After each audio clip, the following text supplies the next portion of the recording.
Truth is not a formal belief. It is an unselfish, holy, and aspiring heart. And he who has truth is at peace with all, and cherishes all with thoughts of love. You may easily know whether you are a child of truth or a worshipper of self if you will silently examine your mind, heart, and conduct. Do you harbor thoughts of suspicion, enmity, envy, lust, pride, or do you strenuously fight against these? If the former, you are chained to self, no matter what religion you may profess. If the latter, you are a candidate for truth, even though outwardly you may profess no religion. Are you passionate, self-willed, ever seeking to gain your own ends, self-indulgent and self-centered?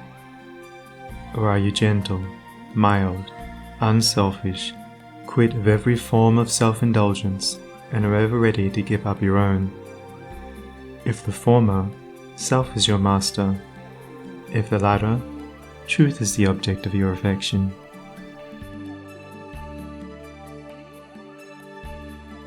Do you strive for riches? Do you fight with passion for your party? Do you lust for power and leadership? Are you given to ostentation and self-praise? Or have you given up the love of riches? Have you relinquished all strife? Are you content to take the lowest place and to be passed by unnoticed? And have you ceased to talk about yourself and regard yourself with self-complacent pride? If the former, even though you may imagine you worship God, the God of your heart is self.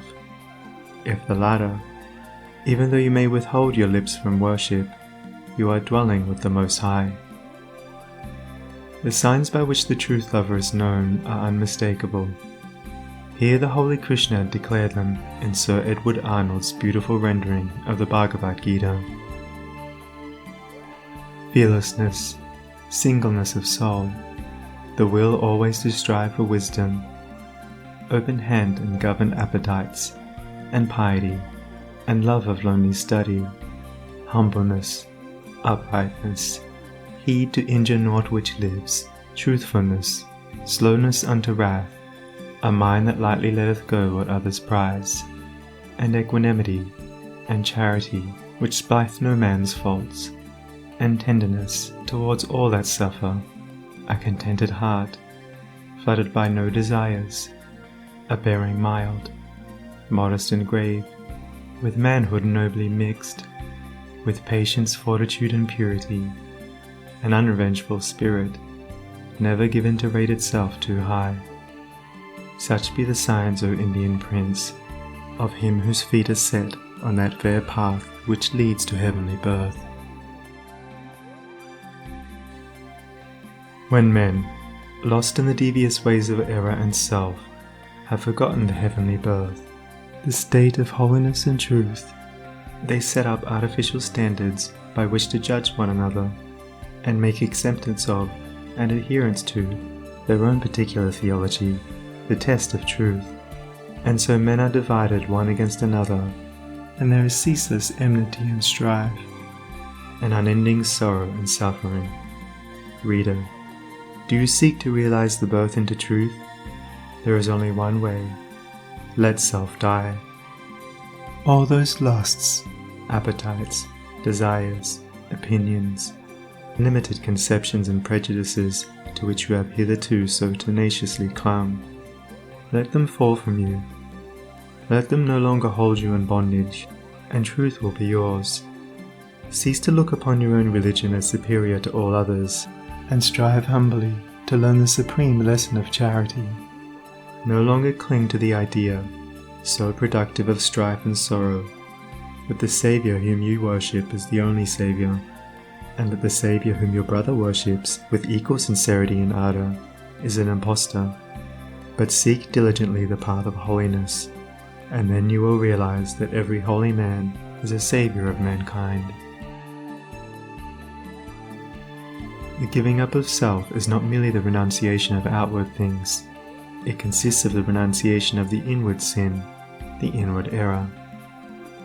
Not by giving up vain clothing, not by relinquishing riches, not by abstaining from certain foods, Not by speaking smooth words, not by merely doing these things is the truth found, but by giving up the spirit of vanity, by relinquishing the desire for riches, by abstaining from the lust of self-indulgence, by giving up all hatred, strife, condemnation, and self-seeking, and becoming gentle and pure at heart.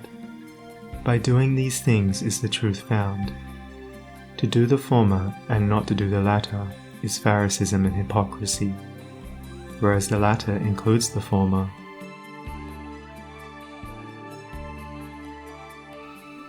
You may renounce the outward world and isolate yourself in a cave or in the depths of a forest, but you will take all your selfishness with you, and unless you renounce that, great indeed will be your wretchedness and deep your delusion. You may remain just where you are, performing all your duties, and yet renounce the world, the inward enemy. To be in the world and yet not of the world is the highest perfection. The most blessed peace is to achieve the greatest victory. The renunciation of self is the way of truth. Therefore, enter the path. There is no grief like hate, no pain like passion, no deceit like sense. Enter the path. Far hath he gone whose foot treads down one fond offence.